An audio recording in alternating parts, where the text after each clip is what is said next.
नमस्कार बच्चों, हम कक्षा 10 प्रायिकता के बारे में अध्ययन कर रहे थे। प्रायिकता में अभी तक हमने एक सिक्के पर आधारित प्रश्न, 2 सिक्कों पर आधारित प्रश्न और 3 सिक्कों पर आधारित प्रश्न पढ़ चुके हैं। आज हम पढ़ने जा रहे हैं पासे पर आधारित प्रश्न। तो देखिए, पासा क्या होता है। पासा एक षटफल की आकृति होती है। जानते हो पासा? षटफल की आकृति। पासा जो आप जिसको अपनी भाषा में बोलते हैं गोटी, जिसके 6 फलक होते हैं, ठीक है। 1 2 3 4 5 और एक इधर वाली 6, ठीक है। ये षटफल की आकृति होती है पासा। इस पासे पर षटफल की आकृति में प्रत्येक फलक पर सभी फल पर 6 फल, षटफल की आकृति में क्या होते हैं? 6 फलक होते हैं। क्या होते हैं? 6 फलक होते हैं। और इन 6 फलकों पर संख्याएं लिखी हुई होती हैं 1 2 3 4 5 6, ठीक है। तो पासा एक षटफल की आकृति है। षटफल की आकृति क्या होती है? जिसमें 6 फलक होते हैं और इन 6 फलकों पर संख्याएं 1 से लेकर 6 तक की लिखी हुई होती हैं, ठीक है। तो ये बात होगी किसकी? पासे की। पासा क्या होता है, ठीक है। अब पासे पर आधारित प्रश्न देखिए, पासे किस प्रकार के प्रश्न बनते हैं। तो देखिए, इस पर जैसे एक पासा लिया, एक पासे को उछाला। अब उछालने पर क्या क्या आ सकता है? पासे पर उछाला तो पासे पर 1 भी आ सकता है, पासे पर 2 भी आ सकता है, पासे पर 3 भी आ सकता है, पासे पर 4 भी आ सकता है, पासे पर 5 भी आ सकता है और पासे पर 6 भी आ सकता है। तो एक पासे को उछालने पर कुल 6 स्थितियां में प्राप्त होती है। इन 6 स्थितियों में से कोई सा भी अंक पासे पर आ सकता है। तो पासे को उछालने पर कुल 6 स्थितियां बनती हैं, ठीक है। तो सबसे पहले तो यहाँ हम लिख लेते हैं। सबसे पहले हम जो पढ़ेंगे वो पढ़ेंगे एक पासे पर आधारित प्रश्न, ठीक है। एक पासे पर आधारित प्रश्न, एक पासे पर आधारित प्रश्न। तो देखिए, सबसे पहले अभी मैंने बताया एक पासे को उछालने तो कुल 6 स्थितियां प्राप्त होती हैं। तो यहाँ लिख देते हैं एक पासे को उछालने पर, एक पासे को उछालने पर कुल 6 स्थितियां प्राप्त होती हैं। कुल 6 स्थितियां प्राप्त होती हैं। कौन कौन सी प्राप्त होती हैं? देखिए, पासे पर 1 भी आ सकता है, पासे पर 2 भी आ सकता है, पासे पर 3 भी आ सकता है, पासे पर 4 भी आ सकता है, पासे पर 5 भी आ सकता है और पासे पर 6 भी आ सकता है। ये 6 स्थितियां हैं जो एक पासे को छाड़ने पर हमें प्राप्त होती हैं, ठीक है। अब इससे संबंधित प्रश्न जो पूछता है वो क्या पूछता है, वो क्वेश्चन लिखते हैं। क्वेश्चन देखिए, क्वेश्चन नंबर 1 है, एक पासे को उछालने पर 4 से बड़ा अंक आने की प्रायिकता ज्ञात करो। एक पासे को उछालने पर 4 से बड़ा अंक आने की प्रायिकता ज्ञात करो। ये क्वेश्चन नंबर 1 है हमारा। देखिए, सॉल्व करते हैं। सबसे पहले एक ही पासे को उछाल रहे हैं, तो एक पासे को उछालने पर कुल 6 स्थितियां प्राप्त होती हैं। तो यहाँ लिख देते हैं एक पासे को उछालने पर कुल 6 स्थितियां, कुल 6 स्थितियां बनती हैं। कौन कौन सी?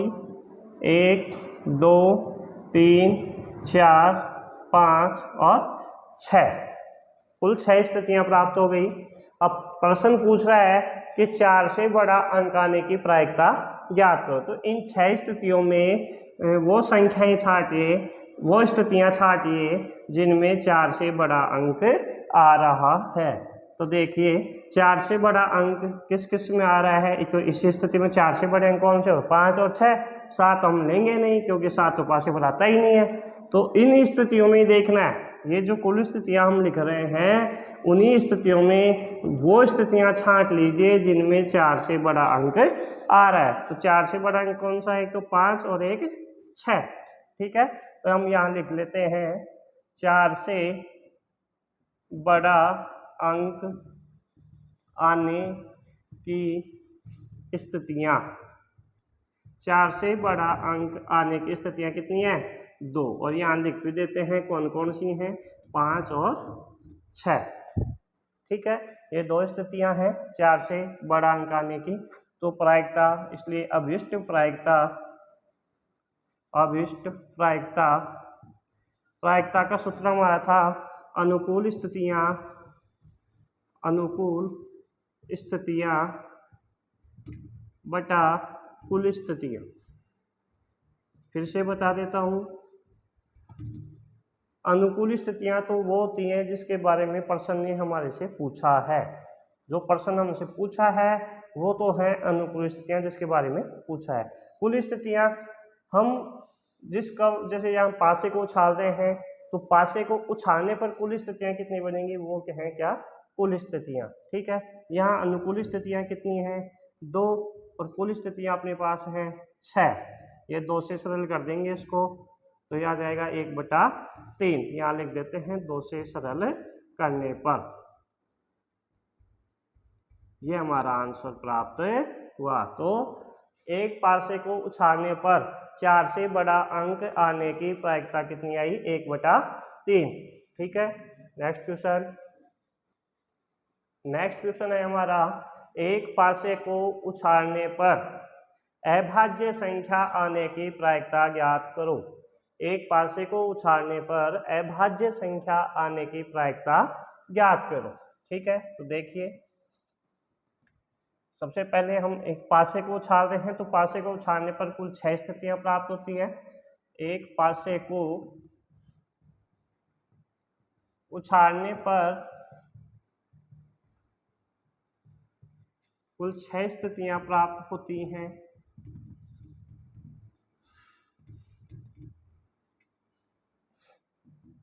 प्राप्त होती हैं कौन कौन सी? 1, 2, 3, 4, 5 और 6। ये 6 स्थितियां प्राप्त होती हैं। अब प्रश्न पूछ रहा है अभाज्य संख्या आने की प्रायिकता। तो अभाज्य संख्या आने की स्थितियां, अभाज्य संख्या आने की स्थितियां, तो देखिए ये जो कुल स्थितियां लिखी हैं इनमें ऐसी संख्याएं छांटिए जो कि क्या है? अभाज्य हो। ठीक है, अब पहले भी बताया था अभाज्य संख्याएं वे संख्याएं जो केवल और केवल स्वयं से विभाजित होती हैं, अन्य किसी संख्या से वो विभाजित नहीं होती हैं। क्या कहलाती हैं? अभाज्य संख्याएं। कई बच्चों को अभाज्य संख्या का पता नहीं है, वो लिख लेंगे। अभाज्य संख्याएं क्या होती हैं? वे संख्याएं जो केवल और केवल स्वयं से विभाजित होती हैं। क्या कहलाती हैं? अभाज्य संख्याएं कहलाती हैं।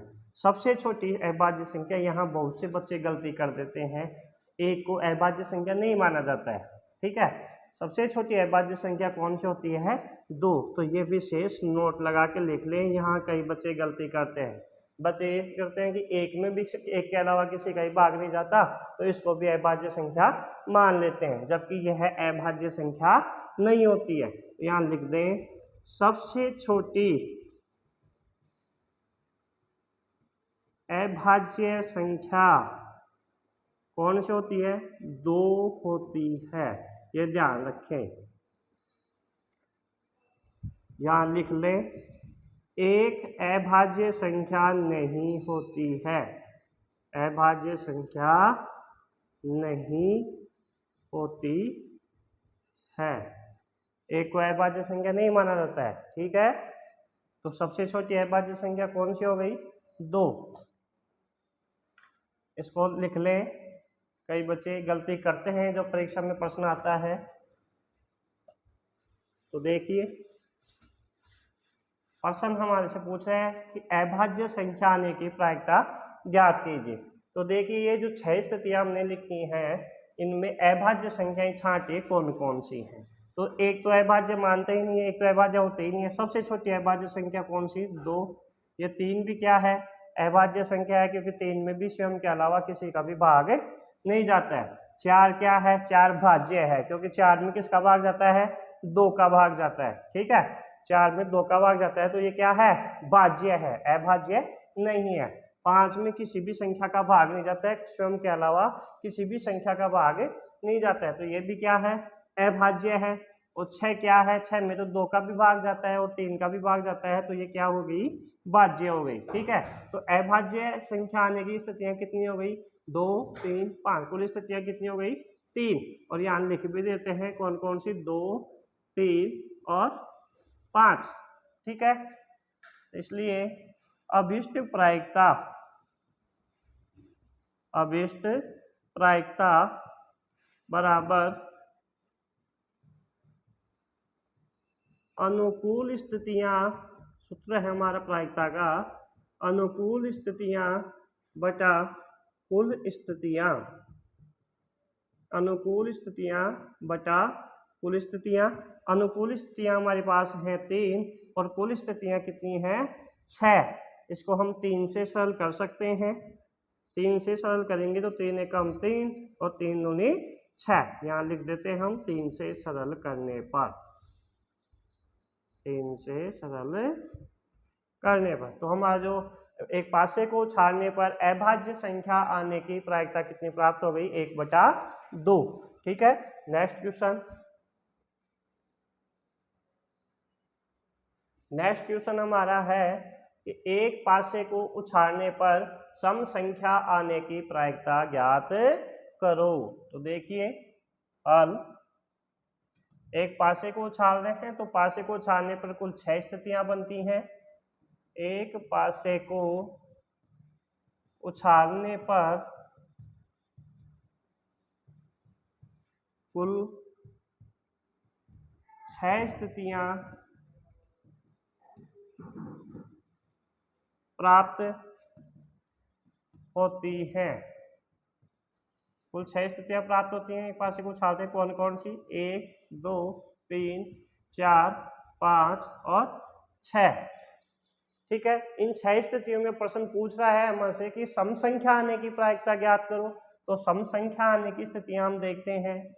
सम संख्या आने की स्थितियां, भाई ये जो 6 स्थितियां हमने लिखी हैं, ये 6 स्थितियां हमने जो लिखी हैं, इन स्थितियों में सम संख्याएं कौन कौन सी हैं उनको हमें छांटना है। तो सबसे पहले तो देख लीजिए, कई बच्चे सम संख्या के बारे में नहीं जानते हैं। सम संख्या क्या होती है वो देख लीजिए।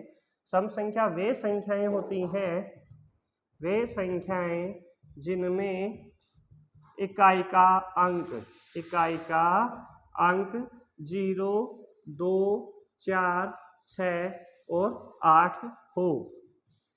वे संख्याएं जिनमें इकाई का अंक 0, 2, 4, 6, 8 होता है वो क्या कहलाती हैं? सम संख्याएं कहलाती हैं।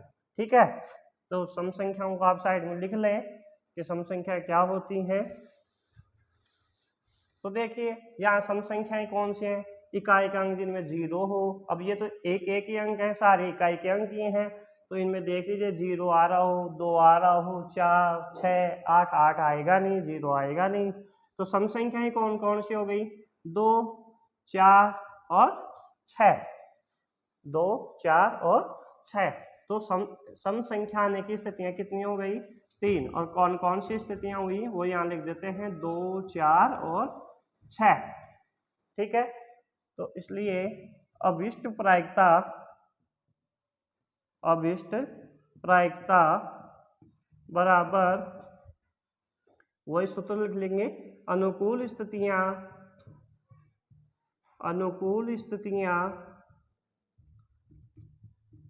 बटा कुल स्थितियां, अनुकूल स्थितियां बटा कुल स्थितियां। अनुकूल स्थितियां जिसके बारे में प्रश्न पूछ रहा है सम संख्या आने के बारे में। तो अनुकूल स्थितियां क्या होगी, सम संख्या आने की स्थितियां 3। कुल स्थितियां कितनी थी, 6। इसको हम 3 से सरल करेंगे तो आएगा 1/2। यहाँ लिख सकते हैं 3 से सरल करने पर। ठीक है, ये हमारा आंसर प्राप्त हुआ। ठीक है, नेक्स्ट क्वेश्चन है हमारा, एक पासे को उछालने पर अंक 4 या 4 से अधिक आने की प्रायिकता ज्ञात कीजिए। ठीक है, यह प्रश्न को ध्यान से पढ़ना है। अंक 4 या 4 से अधिक मतलब 4 को भी हमको शामिल करना है। ठीक है, तो हर एक पासे को उछाल रहे हैं तो पासे को उछालने पर 6 स्थितियां प्राप्त होती हैं। यहाँ लिख देते हैं, एक पासे को उछालने पर कुल 6 स्थितियां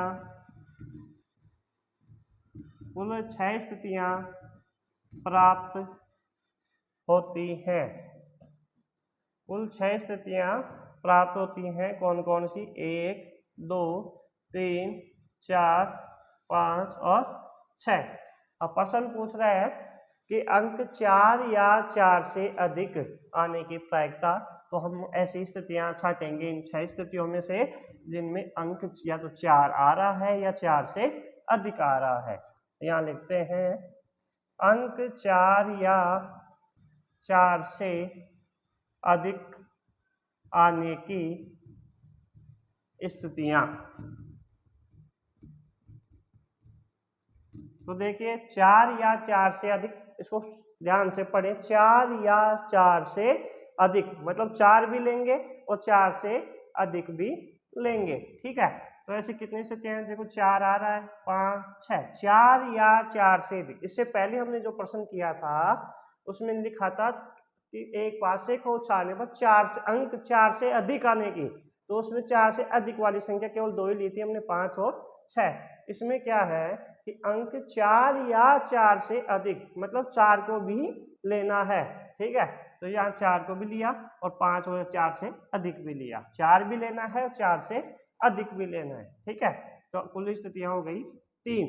और 3 कौन कौन सी स्थितियां हो गई, 4, 5 और 6। तो इसलिए अभिष्ट प्रायिकता बराबर अनुकूल स्थितियां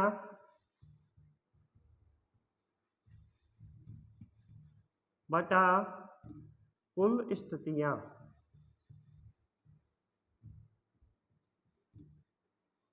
अनुकूल स्थितियां 3 और कुल स्थितियां हमारे पास थी 6, तो यह आ जाएगा 1/2। इस प्रकार से हमारा आंसर प्राप्त हुआ। ठीक है,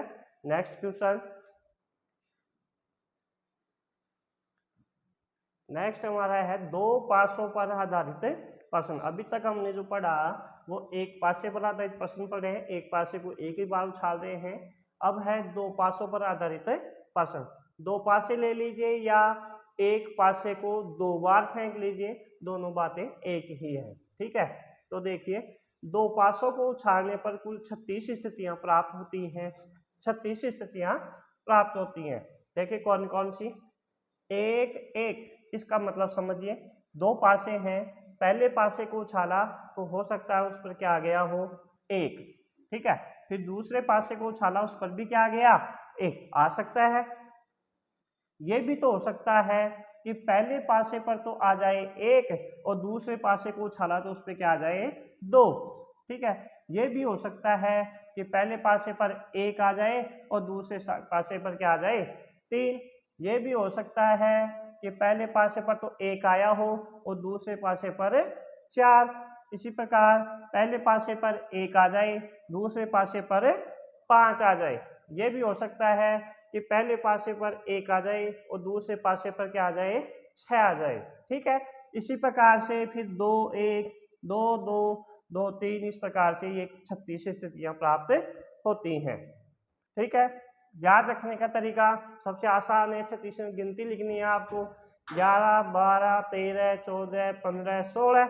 अब 17 नहीं लिखेंगे क्योंकि 17 में तो क्या आ गया 7 आ गया और 7 तो पासे पर आता ही नहीं है, ठीक है। तो कहाँ तक लिखेंगे 16 तक। फिर यहाँ पहले पासे पर हमने क्या लिया है 1 लिया है।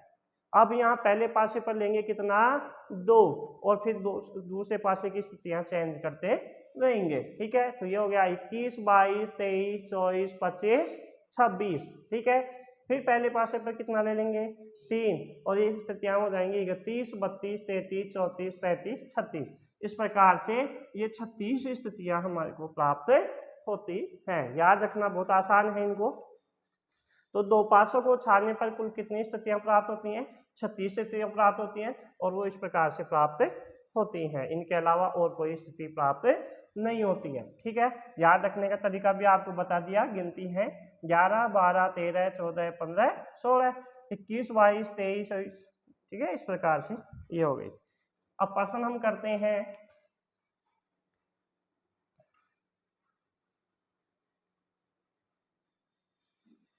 तो देखिए दो पासों का से संबंधित प्रश्नों में पहला प्रश्न हमारा है एक पासे को 2 बार उछालने पर प्राप्त अंकों का योग 7 आने की प्रायिकता ज्ञात करो, ठीक है। एक पासे को 2 बार उछालें या 2 पासों को 1 बार उछालें, एक ही बात है। हल देखिए इसका, एक पासे को 2 बार उछालने पर एक पासे को 2 बार उछालने पर कुल 36 स्थितियां प्राप्त होती हैं। कुल 36 स्थितियां प्राप्त होती हैं।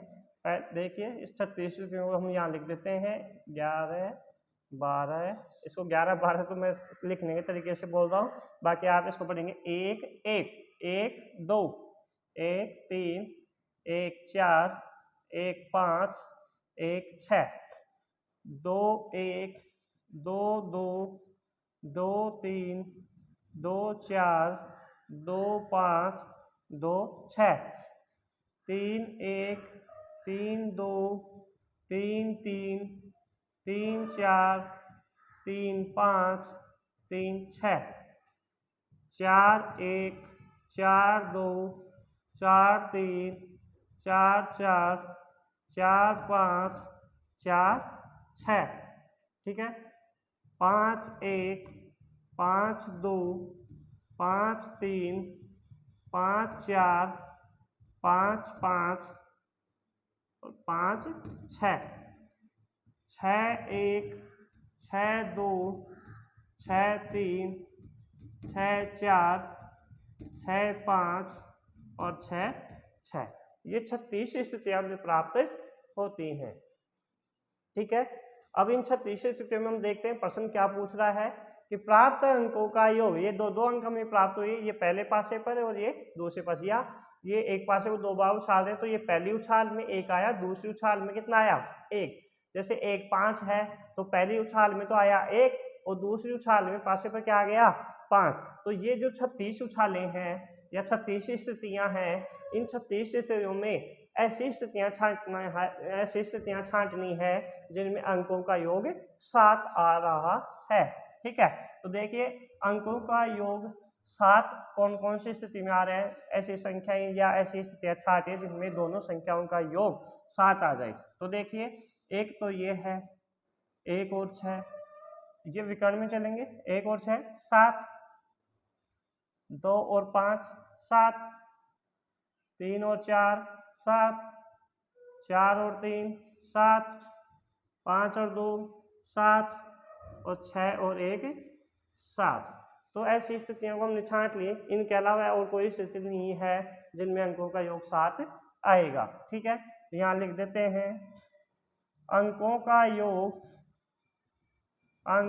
योग 7 आने की स्थितियां, अंकों का योग 7 आने की स्थितियां। तो देखिए कितनी स्थितियां हो गई अंकों का योग 7 आने की, 1, 2, 3, 4, 5, 6 स्थितियां ऐसी हैं,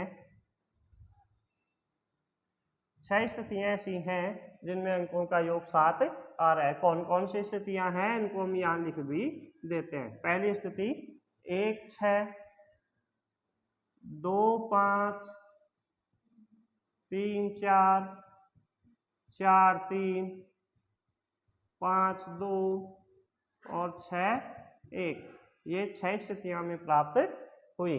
ठीक है, इसलिए अभिष्ट प्रायिकता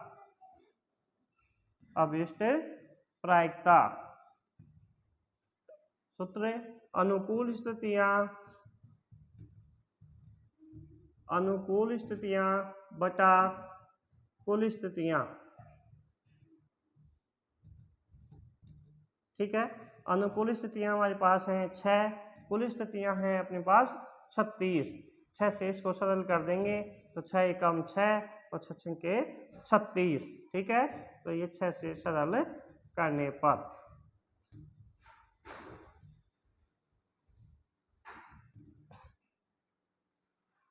ठीक है, तो 36 स्थितियां थी। उन स्थितियों में अंकों का योग 7 वाली स्थितियों को हमने छांट ली और इस प्रकार से हमें अपना आंसर प्राप्त हो। उतार ले इसको।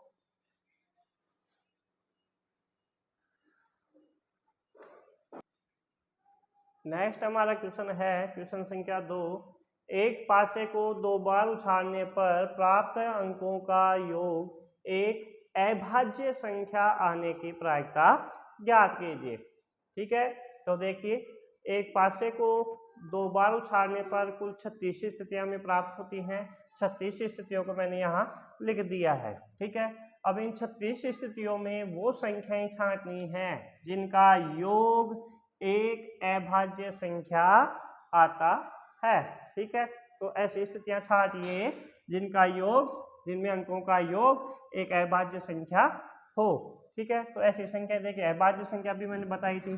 सबसे छोटी अभाज्य संख्या 2, फिर 3, 5, 7, फिर 11, 13। लेकिन 13 आएगा क्या? नहीं, यहाँ पे सबसे बड़ा जो अंकों का योग आएगा वो कितना आएगा? 6 और 6 12। तो 12 से बड़ी तो अभाज्य संख्या आएगी ही नहीं, क्योंकि इनका सबसे बड़ी संख्या कौन सी है? 6 6। इनका अंकों का योग कितना? 12। तो 13 तो आएगा ही नहीं, तो 13 को तो नहीं लेना है। तो कुल मिला के ये अभाज्य संख्याएं हैं कौन कौन सी? 2, 3, 5, 7, 11। तो आपको इनमें से वो स्थितियां छांटनी है जिनमें अंकों का योग या तो 2 आ रहा हो, या 3 आता हो, या 5 आता हो, या 7 या 11। वो स्थितियां छांटनी है जिनमें अंकों का योग या तो 2 आ रहा हो, या 3 आ रहा हो, या 5, या 7 और या 11। क्योंकि अंकों का योग क्या निकालना अपने को? एक अभाज्य संख्या। तो अभाज्य संख्या कौन सी है? 2, 3, 5, 7, 11। तो ऐसी स्थितियों को छांट लीजिए जिनमें अंकों का योग 2, 3, 5, 7 और 11 आ रहा हो। तो देखिए ऐसी कितनी स्थितियां हैं अपने पास। तो देखते एक स्थिति ये है, मैं यहां लिख देता हूं, अंकों का योग अभाज्य संख्या आने की स्थितियां। अभाज्य संख्या आने की स्थितियां।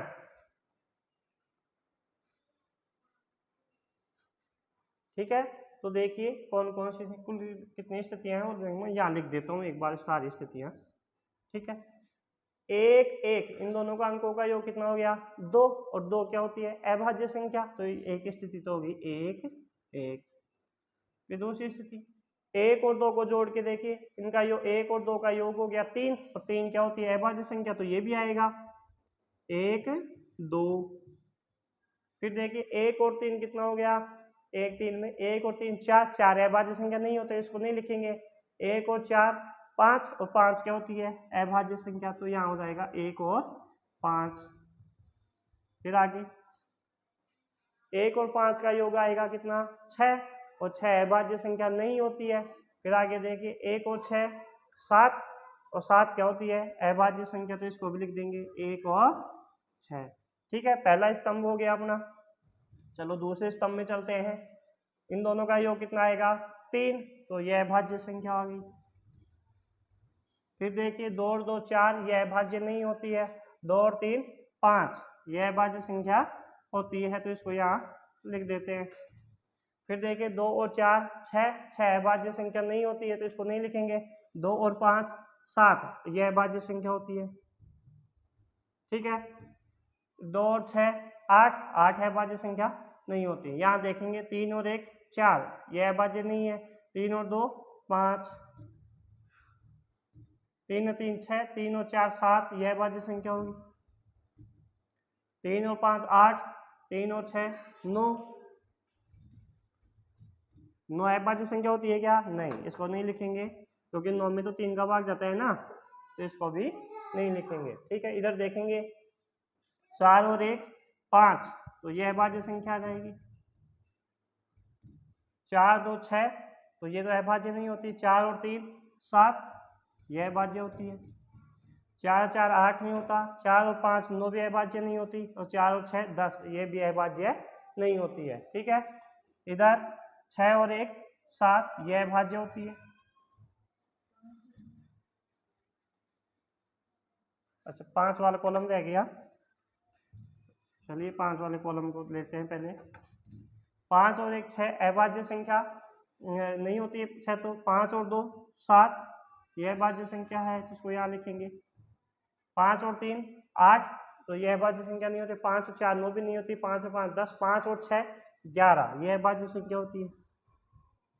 ठीक है, अब इस कॉलम में चलिए 6 और 1 7, यह अभाज्य संख्या होती है। 6 2 8 नहीं होती। 6 और 3 9, 9 भी अभाज्य संख्या नहीं होती। 6 और 4 10 भी अभाज्य नहीं होता। 6 और 5 11, और 6 और 6 12 अभाज्य संख्या नहीं होते। तो कुल कितनी स्थितियां बन गई जिनमें प्राप्त अंकों का योग एक अभाज्य संख्या आ रही है? ठीक है, कुल ये स्थितियां बन गई।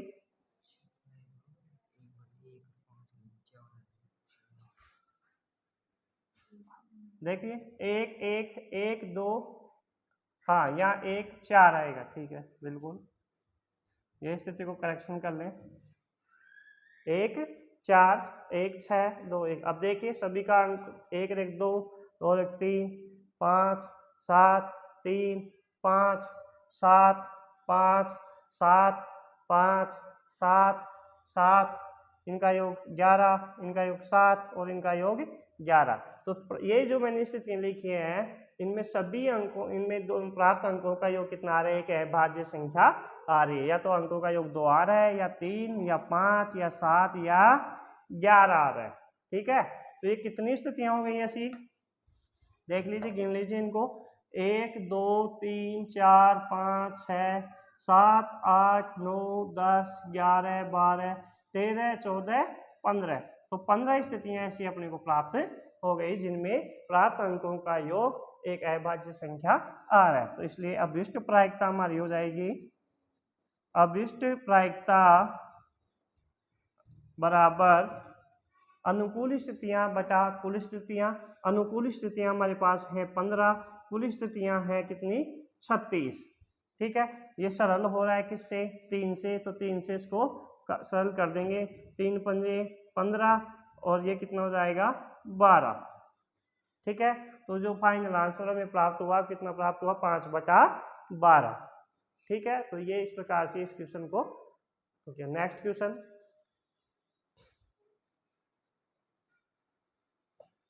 देखिए। नेक्स्ट क्वेश्चन है क्वेश्चन संख्या 3। एक पासे को 2 बार उछालने पर प्राप्त अंकों का योग 13 आने की प्रायिकता ज्ञात करो। प्राप्त संख्याओं के प्राप्त अंकों का योग 13 आने की प्रायिकता ज्ञात कीजिए। ठीक है, तो देखिए एक पासे को 2 बार उछाल रहे हैं, तो ये 36 स्थितियां हमें प्राप्त होती हैं। ठीक है, अब इन 36 स्थितियों में ऐसी स्थितियां छांटिए जिनमें अंकों का योग 13 आता हो। ठीक है, तो अंकों का योग 13 आने की स्थितियां, अंकों का योग 13 आने की स्थितियां। जरा देखना कि ऐसी कोई स्थिति है क्या जिनमें अंकों का योग 13 आ रहा हो। देखिए यहाँ पे अंकों का योग ज़्यादा से ज़्यादा कितना आएगा 7, इसमें 8, 9, 10, इसमें 11 और ये कितना, सबसे ज़्यादा जो अंकों का योग आ सकता है वो कितना आ सकता है 12। तो अंकों का योग 13 तो आ ही नहीं सकता। आ रहा है क्या? ऐसी कोई स्थिति है क्या इन 36 स्थितियों में जिनमें अंकों का योग 13 आ रहा हो? ऐसी कोई स्थिति इन 36 स्थितियों में नहीं होती है। ठीक है, अधिकतम अंक कितना, अंकों का योग कितना आ सकता है 12 आ सकता है। तो 13 तो आएगा ही नहीं आएगा, तो इनमें ऐसी कोई स्थिति नहीं है। तो ये कौन सी घटना है? असंभव घटना है। आपको मैंने बताया था कि असंभव ऐसी घटना जिसका गठित होना असंभव है, जो गठित ही नहीं हो सकती, उसकी प्रायिकता सदैव कितनी होती है? 0 होती है। एक असंभव घटना की प्रायिकता हमेशा कितनी होती है? 0। वो क्यों होती है? इस क्वेश्चन की सहायता से हम उसको समझ सकते हैं। क्यों? क्योंकि वह अनुकूल स्थितियां कितनी होंगी? 0। मतलब वो घटना घटित ही नहीं होगी, तो उसके लिए अनुकूल स्थितियां कितनी होंगी? 0। और 0 में अपन जब कुल स्थितियों का भाग लगाएंगे तो आंसर में क्या प्राप्त होगा? 0। ठीक है, तो अंकों का योग 13 आने की कुल स्थितियां इनमें कितनी है? 0। ऐसी कोई स्थिति नहीं है, तो इसलिए प्रायिकता क्या हो जाएगी?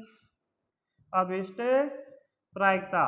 यह क्या है? असंभव घटना है, तो अभिष्ट प्रायिकता हो जाएगी हमारे पास 0 बटा कुल स्थितियां कितनी थी? 36। 0 में 36 का भाग देंगे तो कितना आएगा? 0। इसका आंसर इतना बड़ा न दे के और हम इतना सा भी दे सकते थे कि एक पासे को 2 बार उछालने पर, एक पासे को 2 बार उछालने पर प्राप्त अंकों का योग 13 आना एक असंभव घटना है। एक असंभव घटना है जिसकी प्रायिकता, असंभव घटना की प्रायिकता कितनी होती है? 0। इसकी प्रायिकता 0 होगी। तो आप इतना सा आंसर भी लिख के इसको छोड़ सकते हैं, क्योंकि असंभव घटना है और हम पहले पढ़ चुके हैं कि एक असंभव घटना की प्रायिकता कितनी होती है? 0 होती है। ठीक है, नेक्स्ट क्वेश्चन। तो देखिए नेक्स्ट क्वेश्चन है हमारा, एक पासे को 2 बार उछालने पर प्राप्त अंकों का योग 5 से विभाजित होने की प्रायिकता ज्ञात करो। प्राप्त अंकों का योग 5 से विभाजित होने की प्रायिकता ज्ञात कीजिए। तो देखते हैं। देखिए एक पासे को 2 बार उछालने पर 36 स्थितियां प्राप्त होती हैं। इन 36 स्थितियों को मैंने यहाँ लिख दिया है। ठीक है, अब इन 36 स्थितियों में ऐसी स्थितियां छांटिए जिनके अंकों के योग में 5 का भाग जाता है। ऐसी स्थितियों को छांटना है जिनके अंकों के योग में 5 का भाग जाता है। पहले तो अंकों का योग देखो और फिर ऐसी संख्याएं छांट लीजिए, ऐसी स्थितियां छांट लीजिए जिनमें 5 का भाग जाता हो। तो देखिए अंकों के योग में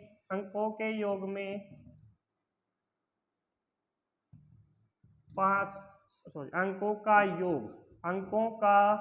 योग 5 से विभाजित होने की स्थितियां, ऐसी स्थितियों को छांट लीजिए जिनके अंकों के योग में 5 का भाग जाता है। तो देखिए मैं यहाँ स्थितियां छांट लेता हूँ पहले। देखो 5 का भाग किस किस में जाता है? 5 में जाता है, 10 में जाता है, 15 में, लेकिन 15 तो यहाँ अंकों का योग आएगा ही नहीं। तो ऐसी स्थितियां छांट लीजिए जिनमें अंकों का योग कितना हो? 5 या 10, उनमें तो जाएगा 5 का भाग। ठीक है, तो ऐसी स्थितियां छांट लीजिए जिनमें अंकों का योग 5 और 10 आ रहा हो। तो देखिए ऐसी स्थितियां कौन कौन सी हैं? देखो एक तो ये रही, 1 और 4, एक एक स्तंभ में छांट लो जिनमें अंकों का योग 5 आ रहा हो, 10 है। तो 1 और 4 का योग 5 आएगा, तो एक तो ये हो गई।